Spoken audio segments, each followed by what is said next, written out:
Assalamu alaikum and welcome to the Harborne Islamic Study Circle HISC Seerah session 119, and we're carrying on from last week, where we talked about the some of the prophetic household, some of the marriages and significant things that have happened in this interim period between essentially between Uhud and the Battle of the Ditch. Inshallah, we'll come on to that in the next week or two. And just to say that this will be sort of take a break after this session for 3 or 4 weeks, inshallah, and then sort of return sort of towards the end of summer after the summer holidays, inshallah. So the last one for a few weeks, inshallah. But cracking on, a lot to get through, and don't mind the weather. There is a bit of rain and thunder going on in the background, and the birds are active as normal, alhamdulillah. So last time we talked about some of the wives of the Prophet. So just again, so that we're more familiar with them, we'll just go through their names. So obviously there's Khadija bint Khuwaylid, who passed away in Makkah, the first wife of the Prophet. And then there's also then he married shortly after that Sauda, and then was betrothed to Aisha. The nikah was done, and then they were fully married when the Prophet emigrated to Medina. And then there's Hafsa, the daughter of Umar. Then there's Zainab bint Khuzaymah, who passed away shortly after getting married, within sort of 6 months or so, 6 to 8 months. And then there's Salama, and also Zainab bint Jash, who we'll talk about the stories later on. Juwayriya, Ramla, Habiba, Safiya, and Maymuna. And again, whilst we're doing the lists, just going through the list of the children of the Prophet ﷺ, there was Qasim, Zainab, Ruqayya, Kulthum, Abdullah, Fatima, and Ibrahim. So, alhamdulillah, the sun's popped out. So, following on from the expulsion of Banu Nadir, Prophet ﷺ now has consolidated control over Medina, and his rule is undisputed now. And so, following that, despite Abdullah ibn Ubay saying that he's going to support Banu Nadir, he obviously lets them down as well. So, the hypocrites, they've had to retreat and just base their issues on sort of intrigue again and not open hostility.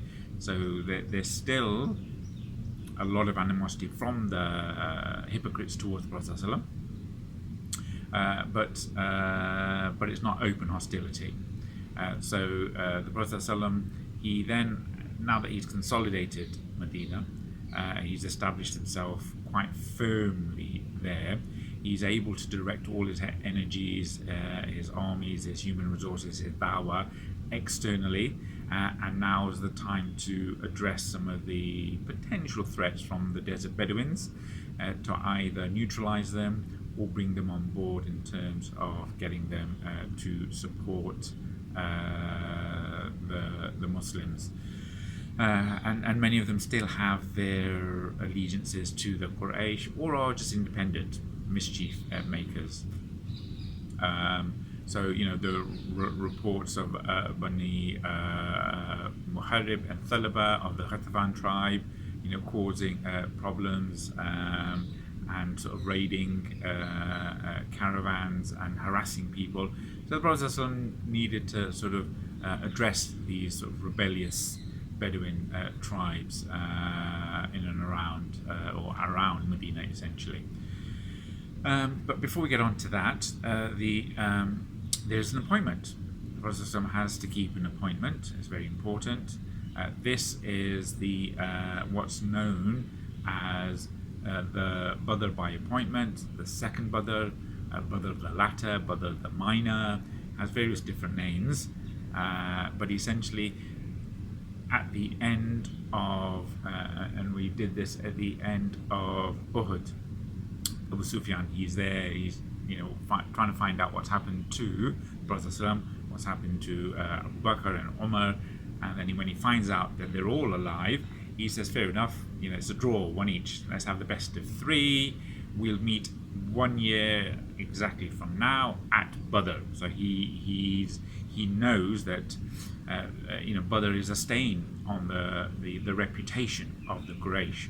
The only way to erase that, it's not going to happen with what they did at Uhud. The only way to erase that is to reconvene and have another battle at Uhud to right, as they see it, right the wrongs from their perspective. So he makes this appointment. We meet a nobleman's agreement. We meet in a year at Badr again. So the time for Badr has come. And so the Prophet ﷺ, this is the 4th year of Hijrah Shaban, January 626. The Prophet ﷺ, he sets out with 1,500 fighters, only with 10 cavalry, 10 mounted horsemen, and then he appoints Ali ibn Abi Talib as the standard bearer for the army. Abdullah ibn Rawaha, he's appointed as the interim emir over Medina in the Prophet's absence, and we know this was the habit of the Prophet. You'd always have a standard bearer for the army, and whilst he's away, he has to appoint someone in charge in his absence back in Medina, and he rotates this around different Sahabi to give them all this different experience. Then the time's coming up, and Abu Sufyan, he gathers his army, but they're quite lackluster. Despite that, they managed to gather 2,000 army with 50 cavalry, 50 mounted on horsemen. So 2,000 as opposed to Prophet's 1,500, 50 horsemen as opposed to Prophet's 10. So they, gather all the things, they prepare, they march out, and they reach some distance outside of Makkah.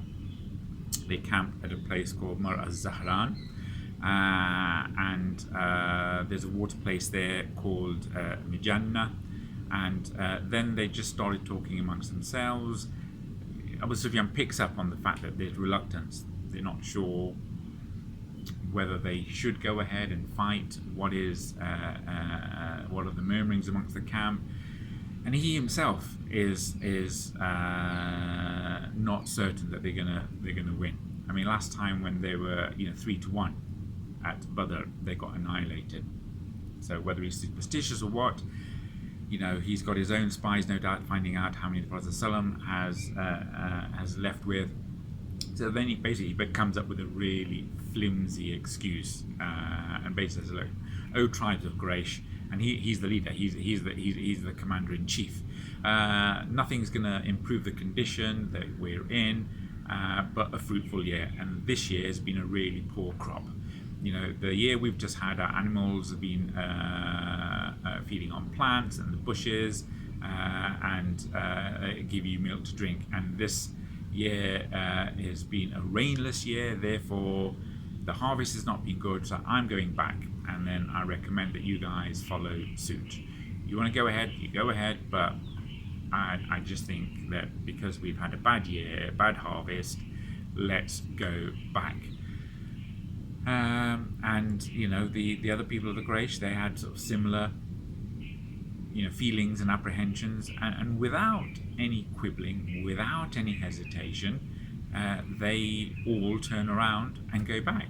And just think of the propaganda coup this was for the Muslims. And the Quraysh know that they're basically showing to the world that they're not going to keep their side of the bargain. They're chickening out, essentially. They're having to return. So they all return quite shamefully, really. And so the balance of power now shifts towards the Muslims, right? And the Prophet has now, after Banu Nadir, because of this, he has undoubtedly regained his military reputation, his military superiority, his dignity, and then he is able now, because of the cowardly actions of Abu Sufyan and the Quraysh, able to exert greater influence and project greater strength from Medina. Everyone knows this. I mean, this is a fantastic propaganda coup for the Muslims without having to actually fight. Other people are running scared, and this is the Quraysh, the largest, biggest, most prestigious, or one of the most prestigious, one of the biggest tribes in Makkah. They're running scared. So the Prophet, he takes full advantage of that, and he's able to buy and sell goods whilst they camp there for 8 days. So it's not just the 3 days; they stay there for 8 full days before they march back from Badr. He's able to negotiate with other tribes. He's able to buy and sell, and they said that they had a really good exchange rate. They basically gained double the price that they wanted for the things. And basically, the Prophet turned the situation into the benefit for the Muslims. So that was the appointed Badr, Badr the Minor, the second Badr. Then another couple of skirmishes. There's the invasion of Doumat Al-Jandal. So the Prophet comes back from Badr and is now able to sort of declare peace and security over the whole area around the Islamic State, and Medina is now able to enjoy sort of full security from that, and the internal fifth columnists of the hypocrites, they are really quiet now. They haven't really got anything much to say. So the possible hostility comes from distant lands outside of the close vicinity. There are still hostile enemy forces there. So the Prophet has to subdue them, project his authority and his military might. So it said for 5 or 6 months there was a lull in actual physical activities because of these. Because of Banu Nadir and the second Badr, things were very quiet. The Prophet was able to strategize differently. And we talked about how there were other tribes who used to sort of plunder, do highway robbery, and some Ghifari tribes. So the Prophet he sets out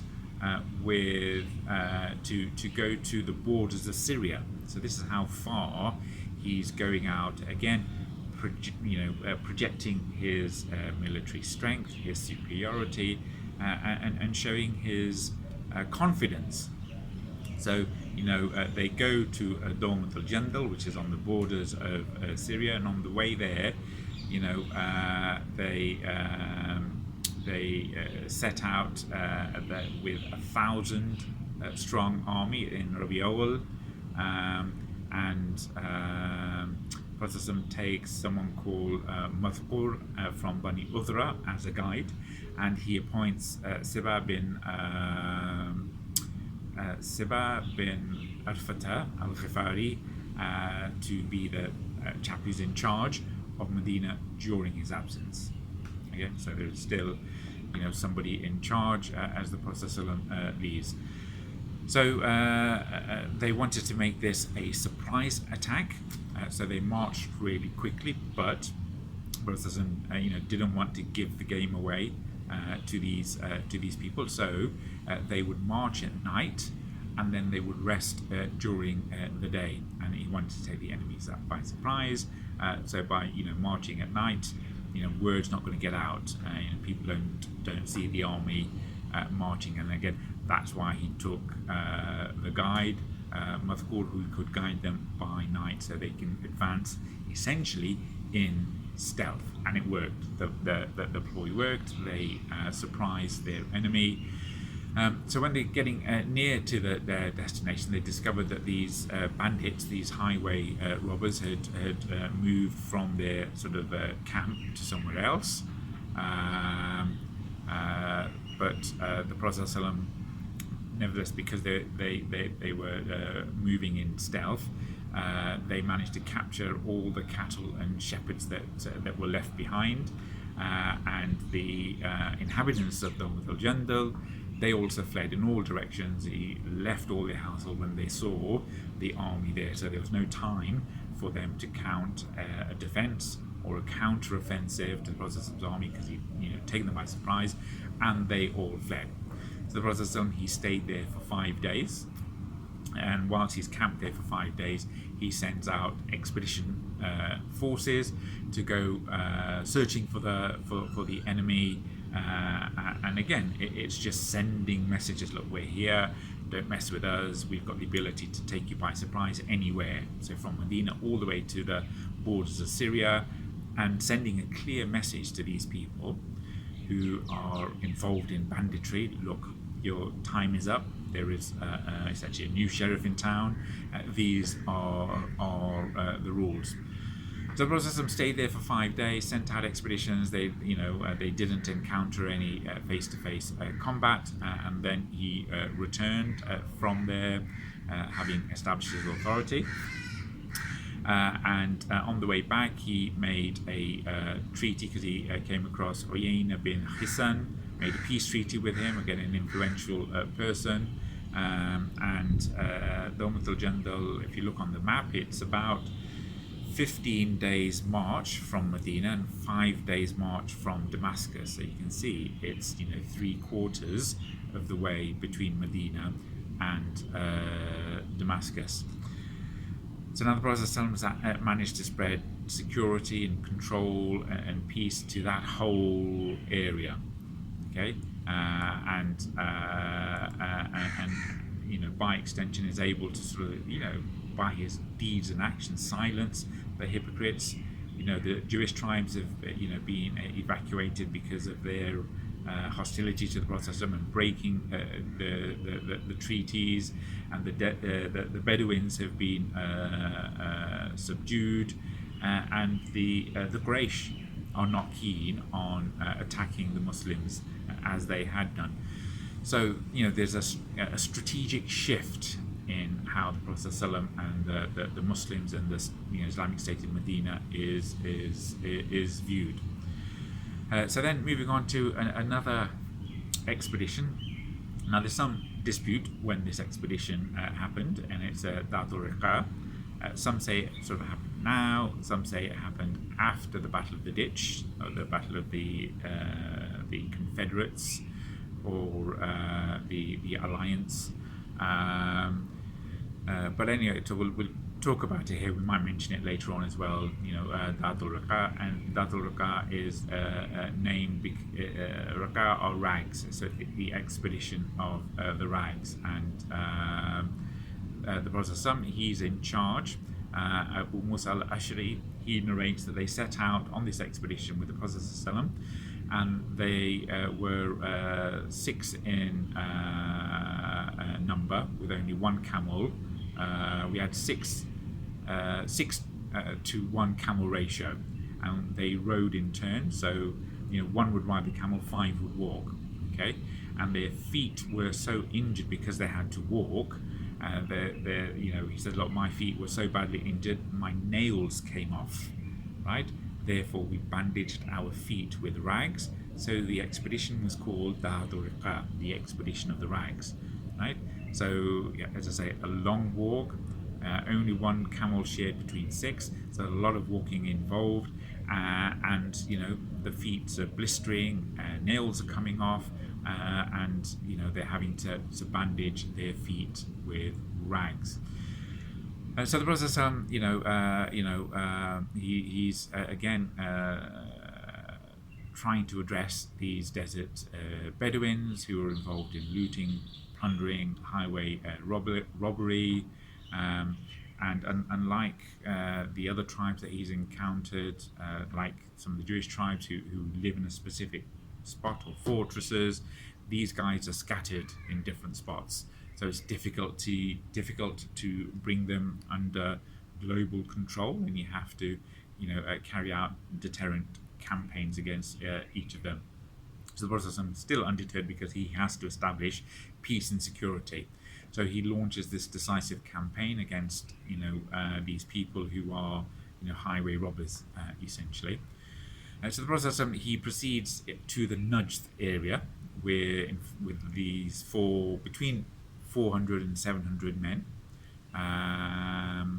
As we say, and there was 6-1 in terms of camel to army ratio, and he'd left Abu Dhar, and another version says Uthman ibn Affan as his sort of deputy or his emir to look after the affairs in Medina. So the Muslims sort of went deep into the Najd, which is the Hijaz is the area, Makkah, Medina, sort of the coastal area of the Najd is the more sort of tribal and sort of deserty area. And we talked about that when we talked about the massacres that happened, like Bir Ma'una. So then they reached a spot called Nakhla, and they came across some of the Bedouins of Ghatafan, who are one of these highway robbery type tribes. No fighting took place. These Bedouins of the Ghatafan tribe, they'd agreed to enter into reconciliation, peace treaty with the Muslims and the Prophet ﷺ.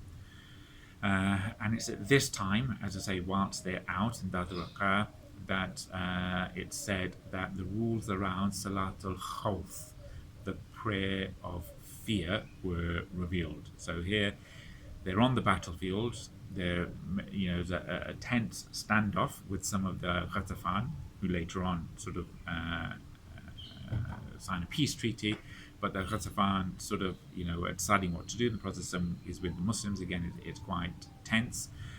And so the rules around Salaat-ul Khauf are revealed, and there's some difference of opinion depending on which madhab or which scholars you follow. But essentially, the Imam leads the prayer, and half of the Muslims pray behind, or it could be a third, or the quantities can vary, and they all pray a section of the prayer, and then they rotate. So some stay guard, some pray, and then after 2 rak'ah, or 1 rak'ah, they would stand up and switch place, and the Imam would carry on and complete the full prayer. They pray a portion of the prayer. And again, the important thing to learn here is even on the battlefield, they have to pray. That's how important prayer is. That's how essential it is. There's no way around it. So even on the battlefield, when you're fearing for your life, prayer is not wiped away. You still have to pray, but there are certain mitigations.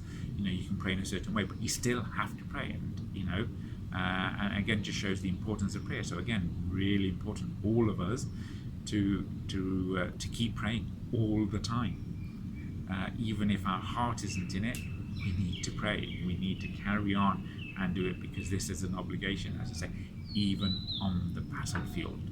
If there was any time for an excuse not to pray, it is surely on the battlefield when you are fearing for your life. But no, the Prophet ﷺ and Allah subhanahu wa ta'ala have made a way where we still can discharge our obligations to pray. Then another important story narrated by Jabir ibn Abdullah, and he goes, during Dhat-ur-Riqa, we came to a leafy tree where the Prophet ﷺ,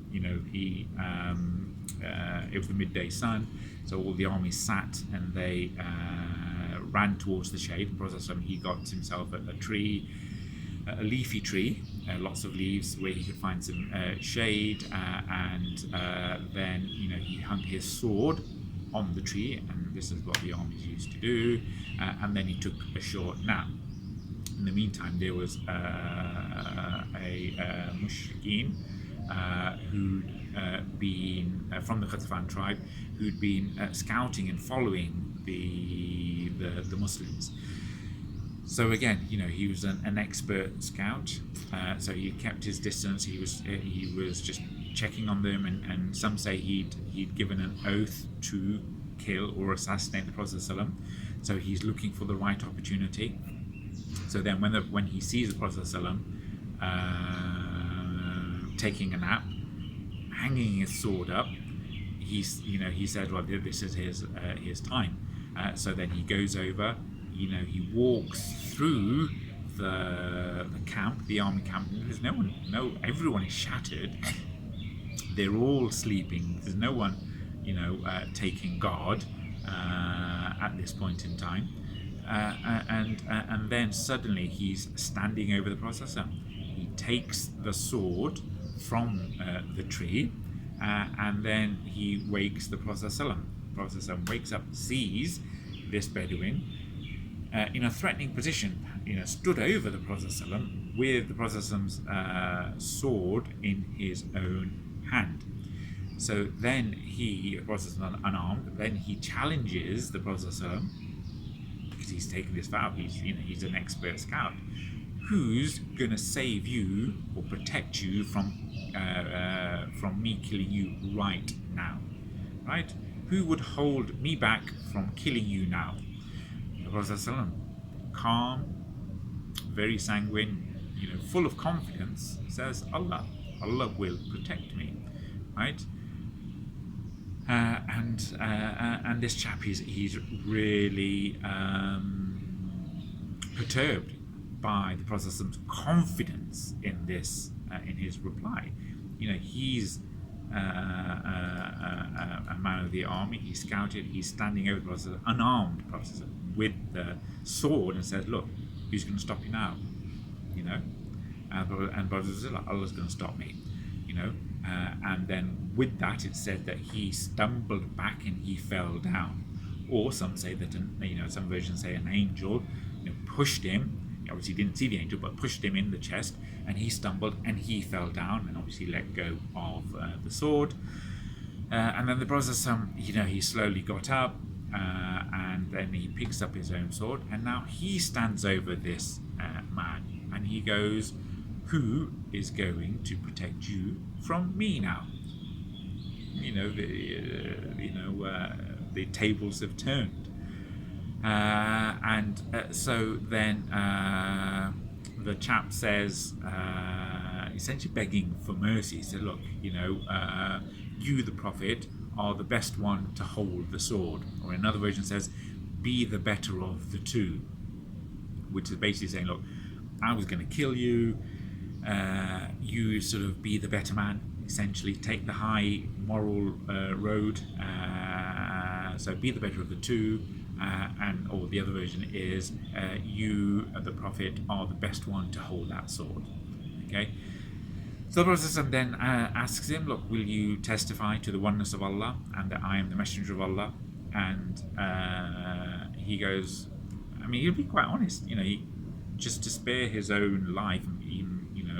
He could have just said, "Yeah, whatever, I'll testify to that." But he was honest and said, "Look, I'm not going to become a Muslim at this point in time.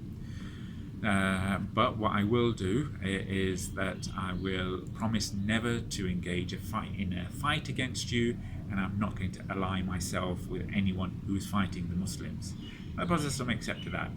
Fine, okay, I'll take your word for it, and he set the man free. And then this man, he goes back to his people, having made the vow, explained what happened, and said to them that he has seen the best one amongst all the people. So he was full of praise of the Prophet, having been literally just about to, or thinking he could just kill the Prophet, now singing his praises. Okay. Another important story, again related to Dhat-ur-Riqa, is that a woman from the Bedouin, the Arabs, she was taken prisoner in the context of the Dhat-ur-Riqa, and then her husband, on hearing that news, he swore that he would take vengeance. He's not going to stop until he sheds the blood of a Muslim.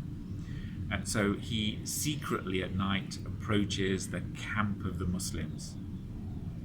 And then the Prophet has now stationed 2 guards, 2 sentries, stationed to alert the Muslims against any enemy. Again, they're in hostile territory, even though this is the army of the Prophet ﷺ. The Prophet ﷺ still has to take precautions. They're in hostile territory. He's there to subdue the tribes, but again, he doesn't know what people are up to. So he's got people on guard. And he appoints Abbad bin Bishr and Ammar bin Yasir, the famous Ammar bin Yasir, to be the 2 guards, take it in turns to protect them from where they could be attacked. Again, his military strategy of thinking about these things. So this chap who's taken a vow to avenge avenge his wife's capture, he's a good marksman. From a distance, he fires some arrows, and then the first one, hits Abbad bin Bishr as he is praying. So he's praying, and he's hit by an arrow from a distance. He looks around, can't see where it's from. It's at night time. Right, so he continues praying despite being hit by an arrow. So he pulls it out, and then he's thinking, well, this is probably just a lucky shot, and then he's hit by another arrow, and then he's continuing to pray, and then he's hit by a third arrow, right? And this is all the whilst he is praying, right? Not after the first arrow does he break off his prayer. He continues his prayer, and it's only after hit by the third arrow, and he closes and does the sort of salam.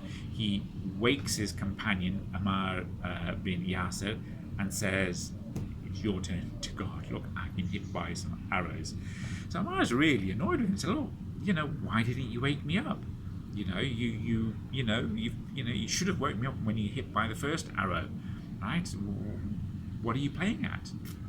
So then Ammar says, "Look, I was halfway through the surah that I was reciting, and I didn't want to interrupt my surah, didn't want to interrupt my flows. I didn't want to wake you up because of that. And also, the second reason was I didn't want to let Prophet ﷺ down. He'd given me this specific task to protect this guarding, this thugger, this opening, and I didn't want to let him down." And then he goes, "Look, I swear by Allah, were it not for the fact that I would have failed in the duty that the Prophet ﷺ had given me, I would have carried on my salah." Right? It says, "Look, I was about to pass out, and then I would have been blamed and held responsible for not fulfilling my duty. Therefore, that's why I woke you up." And again, so many lessons we can learn from that. Not just the Protestants protecting the Muslims, and these guys, how much intensity they have in their prayer. We just talked about Salaat-ul Khauf. This is how intense they are in their prayer, that they're shot by an arrow, yet they're carrying on praying and concentrating. Just think about how all of us, including myself, how we get distracted during our prayers, how easy it is for our minds to wander, let alone stopping praying when we're getting hit by arrows. And another lesson is that this chap has said, look, basically, Abbad bin Bishr said, look, I was given a job. My responsibility was to protect the Muslims from this opening, from this thugger. And lots of other hadith talk about this, that each of us has a responsibility, or each of us are guarding an opening, and we shouldn't let the enemy come in from that opening. Okay, so Allah has given us all special gifts, right? Whether that's the gifts of knowledge, the gifts of oratory, and the gifts of wealth, the gifts of intellect, or being physically strong. We all have specific gifts, and these gifts are given to us for a reason, and we should do our utmost to protect Islam and the word of Allah using our gifts. Just like this, Abbad bin Bishr, his responsibility was to defend them that night from that vulnerability. We have responsibility to protect the Ummah from different vulnerabilities, and we need to utilize our gifts properly for the right reasons in the right way. So that's Dhat-ur-Riqa, and again, this sort of stealth expedition had a tremendous effect upon the Arabian tribes at the time. And this is part of the hearts and minds operations of the Prophet ﷺ. Demonstrating, projecting their power, projecting their strength, projecting their authority, and essentially conquering territories and saying, look, this is now under our control. We are in charge of this area. This is the new geopolitical, geostrategic reality. These are the conditions, that everyone has to take into account. These are the sort of prevailing situations that the neighboring areas have to acquiesce to. They are now the strongest tribe, the biggest kids on the block, essentially. So some of the tribes around the area, because of that, enter into peace treaties with the Prophet because of that new reality. Just to finish off the last couple of minutes, talking about one famous story, the Hadith of Jabir coming back from Dhat-ur-Riqa. To say, there's controversy whether this happened this point in time or after the Battle of the Trench, but we'll talk about it now. Some of the scholars say it happened now. And Jabir ibn Abdullah, one of the very famous Sahabi, one of the most prominent of the companions. He was from the Ansar, from Yathrib. He was one of the earliest converts to Islam as a young boy. He witnessed and participated in the Treaty of Aqaba, right, before the Hijrah, right?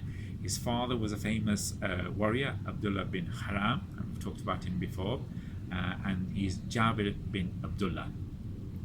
And he lives a very long life. So because he's a very early convert to Islam, pre-Hijrah, and then he lives a long life, he becomes one of the most prolific reciters of Hadith, a profuse narrator of Hadith. He's one of the top 5.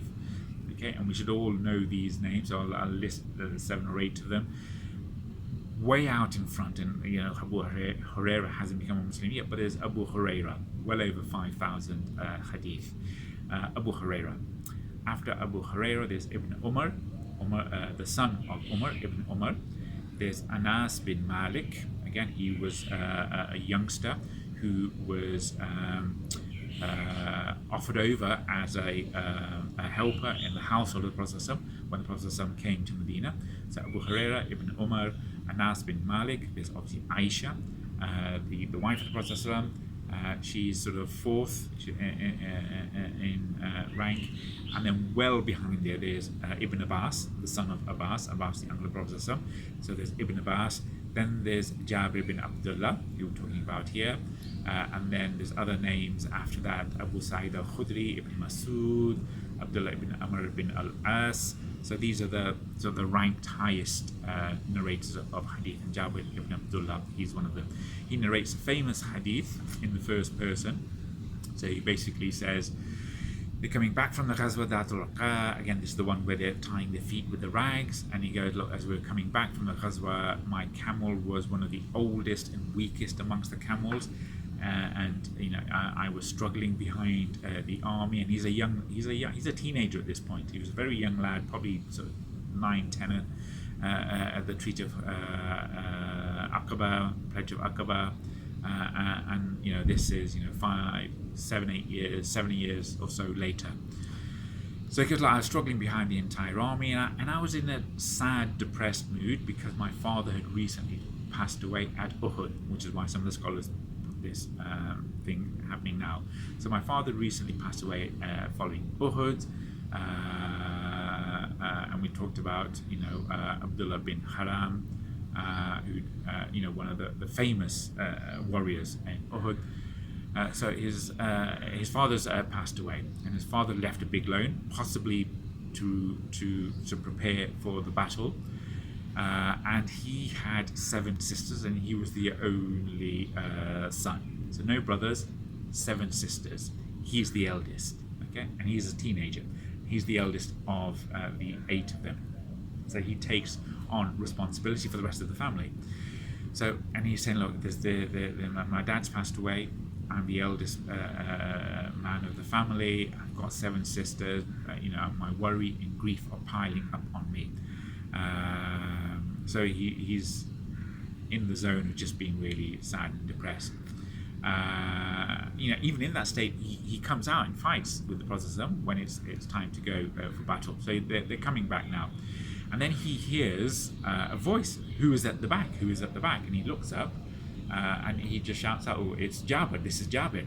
So, and the voice is that of the Prophet. So the Prophet, he notices that Jabir is languishing at the back, and then he takes his camel slowly, and he goes and starts to chat with Jabir, and he's asking him on a one-to-one. This is the Prophet, the leader of the army, leader of the Muslims, messenger of Allah, taking care of all his flock.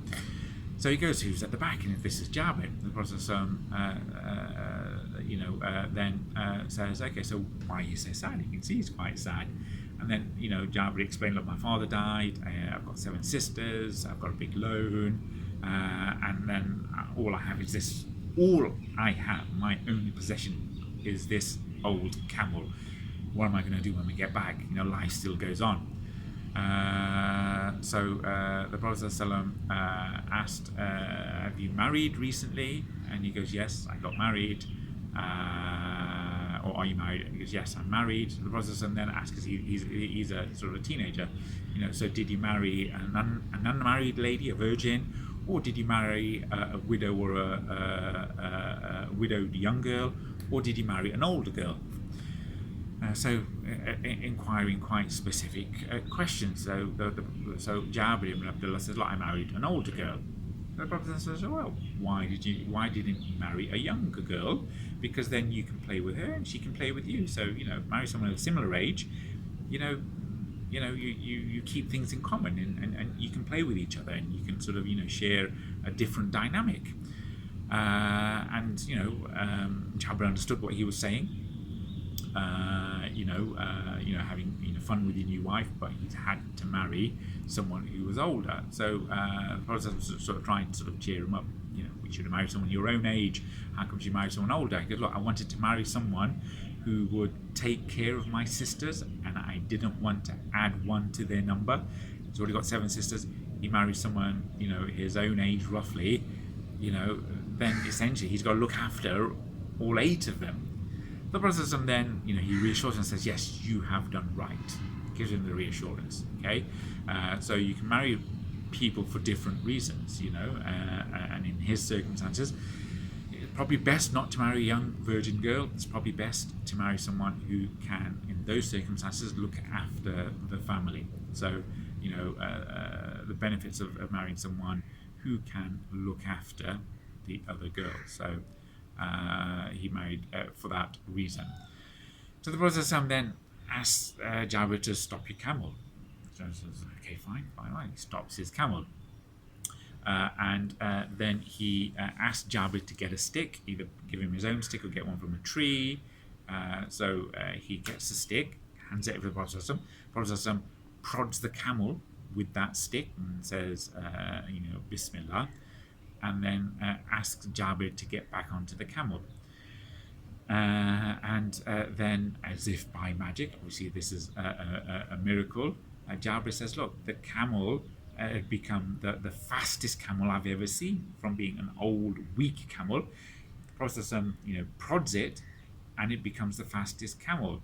And again, it's really interesting that, again, we've talked about this before, where you have to put in an effort. It's not just doing a dua and zap by magic. The Prophet is showing that there is a medium. You need to do something in order to get something in return. Not something for nothing. Just like when Maryam, she's about to give birth, she has to, shake the palm tree to get the dates. Here, he has to prod the camel. Musa had to, place the staff in the water for it to happen. So then he goes, look, now it's the fastest camel I've ever seen, and he's happy. He's got this like a really young, fast camel, and this is his only possession that he's got. And then, he's from the back, and he catches up with the Prophet and overtakes him. And the Prophet calls him out and says, look, you've got a really nice camel there. Come back, you've got a really nice camel. Sell it to me. And Jabir goes, look, no, I can't sell this. This is all I have. And the Prophet says, no, sell this camel to me. And then he goes, no, I can't. And this is Jabir saying no to the Prophet. But the tone of the conversation is obviously very joculant. So the Prophet then says, no, sell me this camel. So Jabir says, look, no, essentially you did this to the camel. You prodded it. It's because of you. I'll give it to you. I don't want to sell it. I'll give it to you. Just take it. The Prophet says, no, sell it to me. So Jabir says, okay, fine. How much are you going to give for it? The Prophet says, okay, I'll give you 1 dirham. 1 dirham's like, saying a quid or a five. I'll give you a 5 for your camel. Jabir goes, no way. I'm not going to, give you, and the Prophet says, how much? And the Prophet then goes, 2 dirham. And again, he knows it's a joke. He knows he's taking the mickey. So Jabir goes, no. And the Prophet keeps increasing. Okay, then 5 dirham, and then gets up to 40 dirham. And then Jabir sees, he's being quite persistent. Now, 40 dirham, or an ounce of gold, it's not an insubstantial amount. It's probably a fair price, but probably a lowly price. So then Jabir agrees. Okay, fine, you can have it for 40 dirham, but on one condition. Can I ride it back to Medina? He was going to give it to him there. He goes, no. I'll sell it to you, but on the condition that I ride it back to Medina, and then you can have it. And the Prophet agreed. And then, Jabir is going really fast. He's at the front of the army. He's eager to get home. And then the Prophet calls him back and says, look, no. You don't just barge in to your family. You don't go, surprise, I'm home. Right, you camp outside, you let the crier tell the city that we're here, and then the family will be aware that you're coming, and then let your wife know that you're coming so she can prepare herself. Okay, so again, it's an important lesson. It's nice to surprise people at times, but the Prophet says, look, the best thing to do, especially as you're young, you recently got married, is let your wife know that you're here. Send her advance notice. She can get herself ready. She can, and Prophet talks about this quite explicitly. She can ready herself. She can clean herself. She can shave herself. She can perfume herself. She can make sure the house is arranged ready for your arrival, so you can enjoy each other better. So that's actually the conversation that they have. That's captured in the Hadith. So then that's what they did. They camp outside. The city is alerted, and the people are ready for their arrival. So then the next morning, the Prophet is in the masjid. Jabir bin Abdullah comes to him and ties up the camel, goes to the Prophet and the Prophet meets the Prophet. Having prayed 2 rak'ah. So before you do anything in the mosque, any business, anything, do your 2 rak'ah, the Dhat-ul Masjid.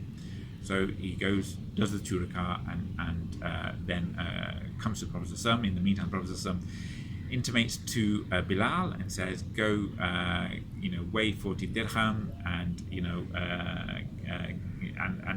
give him a bit extra. Get some got extra gold and give it to Jabir. Bilal goes, gets the 40 dirham and a bit extra, and gives to the Prophet, who gives it to Jabir for the camel. So then Jabir takes it, and it said that he told his uncle about what happened, and his uncle was furious. Says, how can you sell even if it's the Prophet, how can you sell your only possession to the Prophet 40 dirham? That's ridiculous. But even so, a deal's a deal. So he goes, meets the Prophet, leaves the camel, takes the money, and walks off. And the Prophet he calls him back, "Oh Jabir, where are you going? What do you think you're doing?" Jabir goes, "What's up?" And he goes, "You forgot, your camel is still here." And Jabir says, "But I sold it to you." The Prophet says, "Oh Jabir, did you really think I was going to cheat you out of your camel? Take the money and take the camel." SubhanAllah, beautiful story. I mean, this whole ruse, this whole, thing that the Prophet went through was to get to know Jabir better, learn about him, give him some advice, befriend him, right? And to give him extra money without him feeling this is sadaqah, right? And they're mates now, this is the Prophet taking care of his ummah, right? In a beautiful, lovely way. And there's so much advice in this hadith of Jabir that we can take, and the scholars have taken the permissibility to talk about explicit, intimate things. And there's and whenever nowadays when people give talks about intimacy in the context of marriage, obviously you're not allowed to be intimate with anyone outside of marriage, completely haram. But within the confines of marriage, intimacy is allowed, and the rules around intimacy, a lot of them are mentioned in this hadith in fairly explicit ways. And the Prophet wasn't shy about talking about this, because this is important for the ummah. So there's rules of marriage, intimacy, and then there's rules of buying and selling, the fiqh of buying and selling. You're allowed to barter, you're allowed to bargain, take the price up and down. You're allowed to say no to someone who's senior. You can put preconditions on a contract. I'll let me write this back and then you can have it. So all of these things we derive from the hadith of Jabir, which is a lovely hadith. So there's a lot there to talk about. So that's that. Inshallah, next we'll talk about the next big thing is the Battle of the Trench, which we'll start to prepare for. So we'll finish there, inshallah. As I said, right at the top, inshallah, we'll have a break for about a month or so, 6 weeks maybe, for the summer holidays, and then we'll sort of, inshallah, come back at the end of August or September time. So in the meantime, do enjoy your summer break. Do take care of yourselves. Do continue to remember the ummah in your du'as. Do remember me, please, in your du'as, and all our children. And for everyone who's expecting getting their exam results in the next few weeks, du'as for us, success in your exams. Inshallah, catch up, as I say, we're, in a month or 6 weeks time with everyone. So do take care. Bismillahirrahmanirrahim. Wala sa'inna al-insana lafi khusr illa alladhina amanu wa amilu s-salihati wa tawasaw bil haqqi wa tawasaw bis sabr. Jazakallah khair, everybody. Assalamu alaikum.